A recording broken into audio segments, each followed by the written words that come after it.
In every single city I've looked at, I've come across the same chapter. The chapter of the freeway.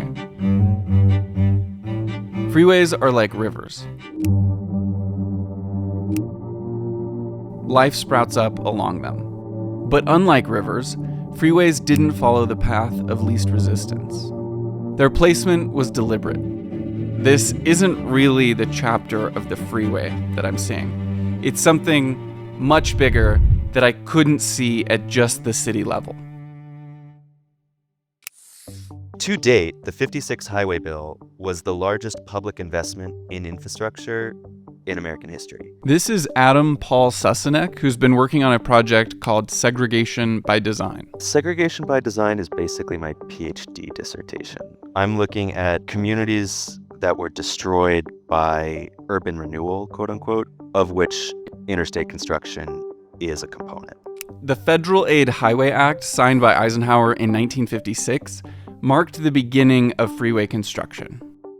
There's an important distinction between interstates and highways. Highways already existed, and they followed established roads and routes. So Route 66 was a U.S. highway that followed existing streets. But interstates would have controlled access, meaning they would have on-ramps and off-ramps with no cross-traffic. Interstates would have to be built new. The original plan was for 41,000 miles of interstate, but today we're at roughly 48,000, enough to go around the world almost twice. Between the 50s and 90s, hundreds and even thousands of miles were built each year. Most of these were built through farms and fields, but some of them were blasted through mountain passes and crossed record-setting bridges. And they would follow a clear logic. The general rule is that north-south routes end in 5. They start low on the west coast and work up the further east they go. And the east-west routes end in 0, increasing from south to north. President Eisenhower argued that freeways were essential for national defense. And he had really good reason for feeling this way. In 1919, a young 28-year-old Eisenhower joined nearly 300 other men to begin a journey across the country by car. Just think for a second about the status of cars in 1919. With the goal of testing the military's mobility, the convoy would begin in D.C. and end 3,200 miles away in San Francisco. It took 62 days with 81 vehicles. Having to push through mud and carefully cross bridges, it was clear to Eisenhower the country needed better roads. Then, 25 years later, he was serving as the Supreme Allied Commander during World War II, and he witnessed firsthand how Germany's new Autobahn system enabled their military to mobilize their troops. The old convoy had started me thinking about good 2-lane highways, but Germany had made me see the wisdom of broader ribbons across the land. And he had a point. Now the freeways serve a very important role in national defense. But this was extremely ambitious, because these broader ribbons would have to cover an area not just as big as Germany, but larger than all of Europe. The highways between cities don't really have much of a problem with, other than environmental destruction, which is important but a different issue. But things start to look different when you look at the city level. There was a fundamental difference between the German Autobahn and the U.S. interstate system. The Autobahn ends normally at a ring road, and that ring road is often the footprint of the former city walls. And ours cut straight through them, completely reshaping them.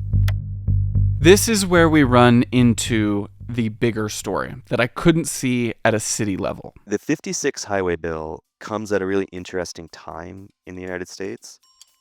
Something interesting happened in 1950.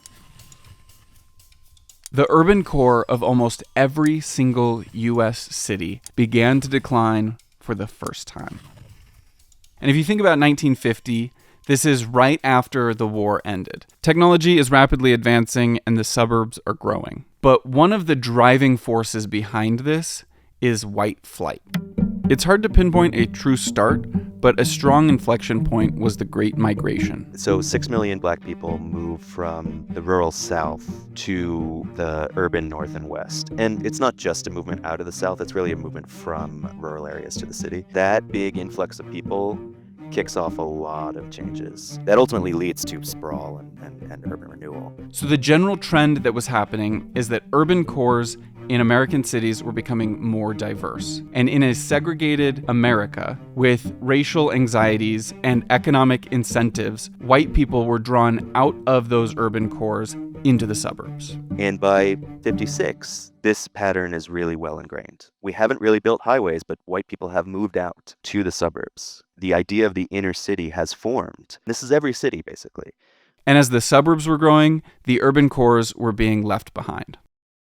Welcome to The Void. This is where we talk about how I make these videos, which is basically all thanks to Ground News. Ground News is the tool I use to be a responsible consumer of the news. They pull from over 50,000 news sources all around the world, and using either their app or their web browser, you can look at the bias, factuality, and ownership of all of those sources. And this information is provided by 3 independent news monitoring organizations. One of my favorite features is the blind spot tool, which allows you to see what is not being reported on either side of the political spectrum. They do this for up to 20 stories every day, and it helps me get a much more well-rounded view of what's being reported generally. So let's look at this article about how the production of the US penny may come to an end. I can see how much this article was reported on the left, center, and right, and I can see which sources it's coming from. And if I scroll down, I can see the factuality of the sources and their ownership.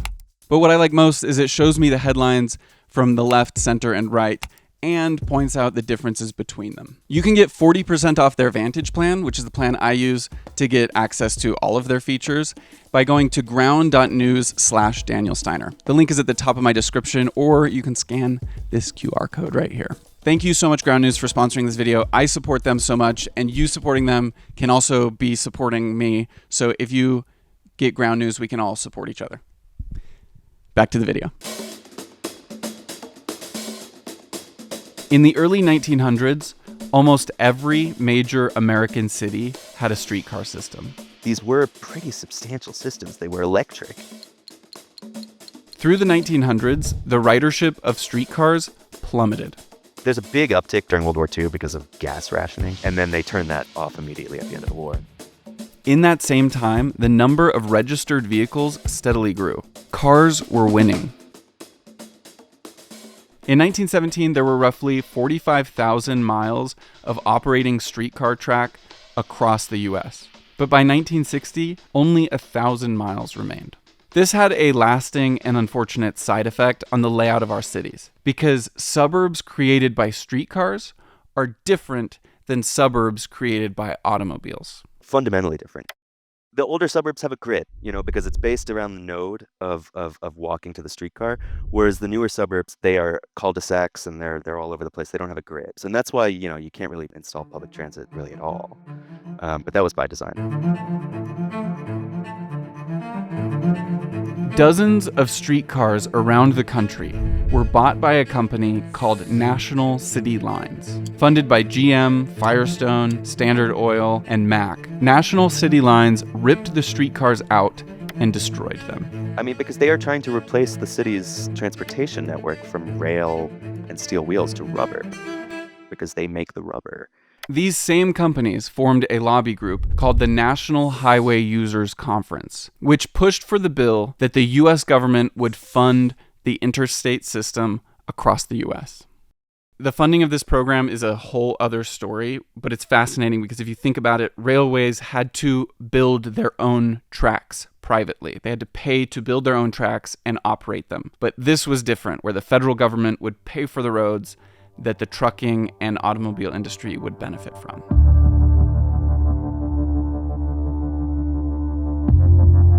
I am very well aware of these urban problems, of everything from traffic to slum clearance, the rest of it, and I'm hopeful that things will be done, and I do find that When we look at what happened with freeways at a city level, we see the other half of this bill's purpose. Because this bill is not viewed as purely a transportation measure. It's also viewed as an urban renewal measure. There's a reason Adam's project is called segregation by design. The stated goal of urban renewal was economic growth, revitalizing cities by clearing so-called blighted neighborhoods. This is the inevitable part of the story where I bring up Robert Moses. The Cross Bronx Expressway was the first freeway in the US. In its 7-mile stretch, somewhere between 40 and 60,000 people were displaced, and it permanently altered the economic health of the Bronx. What gets written into the 56 bill and the mechanisms by which highways are actually delivered is influenced by the experiences of Robert Moses in New York. This often meant displacing entire communities. It's the old downtown Point District. Dead and gone now. Disproportionately affecting minorities and low-income residents and permanently reshaping our cities. Between 1955 and 1966, federally funded urban renewal programs displaced 1.2 million people. That's a lot of people. 55% of these people displaced were Black Americans, even though they only made up 13% of the US population. This site called Renewing Inequality shows in detail how and where this happened.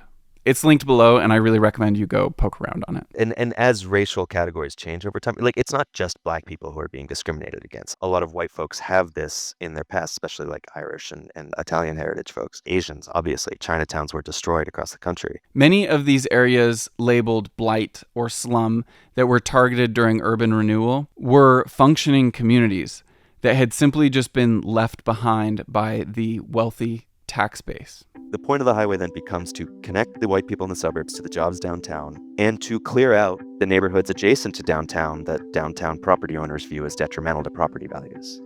That's why we built them through cities. These decisions are still visible across the country's landscapes and cityscapes. The built environment is malleable. It's the result of decisions that we make, and people in the past made some pretty crappy decisions, but we can still address them. Thank you so much for watching. Please give this video a like and subscribe to the channel if you haven't already. Share this with friends and family if you liked it. It really helps me. And thank you, Adam, for your input on this video. I've provided a couple links below where you can check out his project, Segregation by Design. Thank you to the Patreons for supporting me. It means the world. The link is also in the description if you feel like supporting me that way. I will see you guys in another video super soon. Peace.